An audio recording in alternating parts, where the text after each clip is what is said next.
Hey everyone, welcome back to the channel. So today I'll be going over what has worked for me in RTA. Please do watch the entire video. I'm sure especially if you're starting out or in the mid game, this video would be extremely helpful to a lot of people. So I started playing this game in Jan of this year. So I'm only about 4 or 5 months into the game. And this is my first season where I have actively participated in RTA. Currently, I'm sitting at champion rank, and our goal for the season is to end at Warlord. Now, what has been working, and what are some of the things I would strongly suggest if you are trying to go in for this strategy? So I play a tank down team. What is a tank down team? A tank down team is basically a bulky team which is difficult to take down, and they chip away at the opponent, eventually winning you the match. This may seem like a little boring style of play, but it is extremely reliable. It's a lot more reliable than doing other modes. And currently, the heroes coming out and the strategies that are working does support this type of play. So, what do you need to get into RTA, and especially if you're playing a tank down team? The first and foremost, you need to look at your knights roster. So, for example, you need two heroes who hold Aureus for you, one hero who will definitely be a part of the game. Now, what is Aureus? Aureus is an artifact which increases the defense of your team by 10%, so it's making you tankier. Also, it grants you 20% damage share from the damage received by an ally. So this mitigates a lot of damage. So you've got 20% damage mitigation, and also you're increasing defense of your entire team. So like for example, Fallen Cecilia is one perfect example of a Aureus holder, because you do want to naturally build her tanky, because even her damage scales of her HP, but she doesn't do a great deal of damage. Her main job is to hold this Aureus, be tanky enough, and have a little bit of speed so that she can get her S3 off and give skill nullifier to your entire team. And also dispel some of the buffs from the opponent. So she's extremely useful in this role. Now, you may say, oh, I don't have a Fallen Cecilia. Now, what do I do? Another good holder, and especially everyone will have this hero, Adventurer, as he is someone again who becomes a good Aureus holder. And what he's also doing is that from his passive, so if anyone in your team, when they get hit in the back line, it's somewhere here, it basically gives them a shield equal to his HP. So he can do two jobs, three jobs actually. One, he holds your Aureus, so he's your doing your damage mitigation. Secondly, his S3, it increases defense of your entire team by 60%, which is huge. Also, when you do a S2, it duels attack with a hero in your team which has the highest attack. So his S2 can be very helpful and critical in certain areas. His S1 again dispels a buff, and again his damage is based on his HP. So he can do a little bit of damage. He's very easy to build as well, because in terms of Molagora, you can just max him out. You don't need actually Molagoras to max him out. Also, you have to do the speciality change. The base character is Raz. Once you do the passive change, this is I think where, yeah, when using command has a 100% chance to grant immunity to the caster and the ally with the highest attack. So he kind of defends your strongest attack hero, which is extremely useful and can actually be game changing at times. Another good example of a holder for Aureus is your Unbound Knight Arrowell. Now, this guy is especially good because of his S2. Now, his S2, it grants 30% damage share from the damage received by all allies, which is extremely cool. It's a natural Aureus that you have on him. Also, he can stun, so on his S3, and this stun has a 100% chance once you book him, right? Once you skill enhance him. So he's another great candidate. So Unbound Knight, Arrowell, and Adventure as are two heroes who are completely free to play. You get them in just by playing the game, right? And then if you have fallen Cecilia, she becomes the best Aureus holder in the class. So now your first three picks. Now this is what I typically tend to do. I want to ensure that I have two knights in my team. So what I'll do is if I get first pick and I have Boss Arunka, so I would go Boss Arunka, Fallen Cecilia, Emperor Ilnov.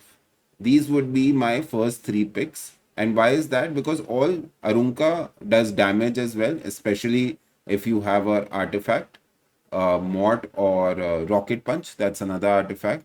And she does damage based on her defense. Ilanov is really good because she does injury damage. So injury damage, basically what it does is, suppose someone is 30k HP and you cause 5000 damage. So 50% of that would go into injury damage. So his max HP would become 27,500 instead of 30,000. So injury damage is extremely useful now if you're going up against another tanky team. So Ilinov with her S3 does tons of work there. And also her S3 gives your team Indomitable, which is increased defense and effect resistance. So you have one Aureus guy who's giving you 10% defense. Then once you S3 with Elenov, you get another 30% defense. And you're getting effect resistance here as well. So you're kind of getting the point here. A lot of times what will happen is Boss Arunka does tend to be pre-banned.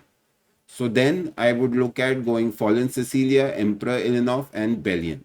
Bellion, the only trick with Bellion is you have to have her mandatorily on a counter set. Otherwise, she is not that great. She can also, if you don't have a counter set and you don't have Fallen Cecilia, but you have Bellion, you can actually make her a Aureus holder as well. So you're getting the picture. Basically, from these four champions, I'm targeting getting three. In case now the opponent will also pick, right? There'll be times where you're not able to pick up three out of the four champions. What I would then do is in my second or third pick, depending on the match scenario, I would want to get one tempo hero. So, what is a tempo hero? Tempo hero is basically someone who's increasing combat readiness of your team. He should be she or he should be tanky and have the ability to increase combat readiness. So, Lone Wolf is one example. She's giving you speed, evasion, and also increases combat readiness in her S2, her basic also. Every time she's taking a turn. So, she helps you cycle through your turns a lot faster because since you're going for a tank down team, you don't have a lot of speed on your heroes. So this is kind of mandatory. You want to have one such hero. In case you don't have Lone Wolf Piera, then Leia can be another option because Leia again with her S2 will increase combat readiness of the team. Her S1 also causes a dual attack from a random ally. So she's again creating tempo for your team. So these two are very good options that I tend to use while playing. Elena at times can be useful as well because what she does is if you read her passive, when an ally suffers an attack that targets all allies, so basically a AoE damage, which then she grants 15% damage reduction and recovers health of all allies proportionate to the caster's max health and increases combat readiness of the caster. So she in a way can also create tempo. Infinite Horizon Achilles is another good option. She with her S2 pushes up one of your heroes. So these 3, 4 can be good options in this particular slot. So we've talked about having 3 knight heroes. We've talked about in case you don't get 3 knight heroes, you can go 2 knights and one of these 4 heroes that I've suggested. Now, another thing that will come up now, where does your damage come from, right? So here now you've gone for a tanky team, which basically means they're difficult to kill. So your damage dealer typically should not be someone squishy who can be one shot because if your main core damage dealer is one shot, then you're kind of just left with tanks, a lot of tanks, and very little damage. That's why heroes like Red Flan, Afternoon Soak Flan, she can be an absolute monster in such a team because she duels attacks on everyone's S1 and she smacks. and she's very easy to build since she doesn't need crit rate. So you just need attack and crit damage on her. And she's also a little naturally tanky. She gains focus, so increases evasion by 50% when focus is 1 or higher. So she starts with 3 focus. So no one is really going to one shot her on the first go. So she fits in well. If you have new kid Aiden, so she's recently been buff and I've been using her a lot last couple of days. Uh, she's very tanky again because of her S passive. So once she gets hit, she can gain vigor. What does vigor do? It increases attack and defense by 30%. It also increases evasion by 50%. So sorry, she has increased evasion as it is. So whenever she evades an attack, she gets vigor. So she's again someone that you can build a little tanky, like I have her at 14k HP. And once she gets that increased defense, her defense kind of goes up to 1500. So, which is very good for a damage dealer. So, this is another alternate that you have. Another very interesting option, and this can catch people off guard, is building Mort with 100% crit, 350% crit damage, and getting him up on health. That's one more option you can go. Inheritor Emiki. She is again a very good option in a tank down team because she gets immortality from her S2, from her S3. So she is not very easy to kill either. So these are a couple of options that you can look at. Also, if you are running a Lone Wolf Piera comp, BBK can come in handy as well. The latest hero Rinnik, she can also work in that slot. But what you're mainly trying to do now, after you've done your first 3 picks, like let's go back to the Knights, for example.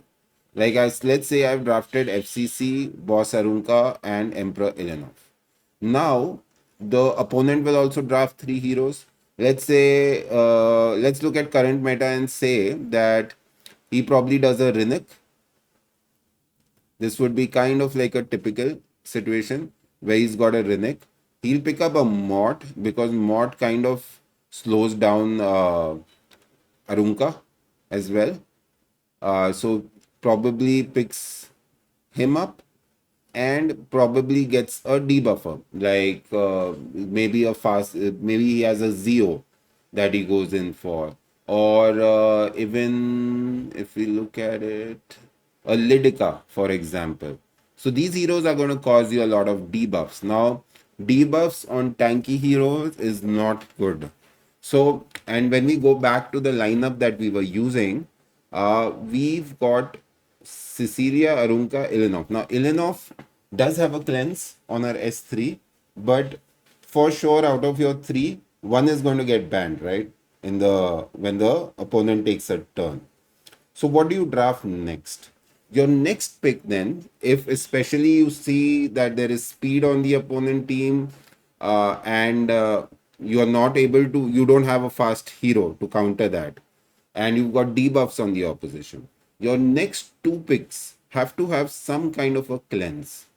So a Lone Wolf Piera becomes a good option. Her S3's got a cleanse. Leia, I spoke about her also earlier. She's got a cleanse on her S2. Then Elena can come in handy. Infinite Achilles can come in handy. Uh, if you go Harsetti, you completely mess up what the opponent is doing. So this becomes kind of like your 4th pick. And then in your 5th pick, you have to see what you are kind of lacking again. If the guy is super fast, right, or suppose he's super tanky, then you're kind of sorted with your picks. Now, but if he's super fast, high damage, someone or the other could get one shot. So Soak Flan or New Kid Aiden in the 5th slot as your main damage dealer comes in handy. That is one option you can go. Or you can say, okay, now I'm going to double down on my tank team. Then a hero like DDR comes in very handy. DDR on his S3 will sleep the opposition, and his S2 is also very interesting. He gives Pestilence. So after attacking, inflicts venom for 1 turn. So even your tanky heroes, your Emperor Ilinov, your Cecilia, every time they're attacking, they will land 1 venom on the opponent. So that kind of helps you bring them down in terms of damage. A Dragon King Sharoon can be interesting. So on her S3, she basically will ensure that there is no buff on the opposition. Her S2 is very interesting. So at the end of someone's turn, when an ally is inflicted with a debuff which prevents movement, so that means stun, sleep, fear, she will grant cascade to all allies and debuffs which prevent movement. So what does cascade do? It inflicts 4,000 additional damage on the target. So again, she chips in with damage, helps with debuffs. So you're looking at heroes who are multitasking. Like even when we look at a Leia, once she gets her S3, which it does take a lot of turns, it takes 6 turns for her to get it, but she cycles through her turns really fast. Her S3 will pretty much one shot anyone in the opponent team if she has enough HP, because it ignores the target's defense as well, and the damage is proportional to the max health. So she again becomes a very interesting character in such a scenario. Yeah, so I just wanted to do a quick update. If you guys have any more questions, and I'm sure there are a lot of questions. When I started RTA, I had I don't know how many questions to ask. So please do put questions in the chat box if there's any specific type of help you need or something that you are struggling with.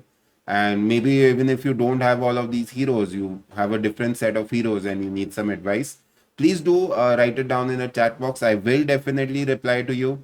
And if it's a problem that a lot of people are facing, I'll probably make a video on it as well. So if you've been watching for so long, thank you so much. And please do like and subscribe to the channel. And I will see you all in the next video. Thank you.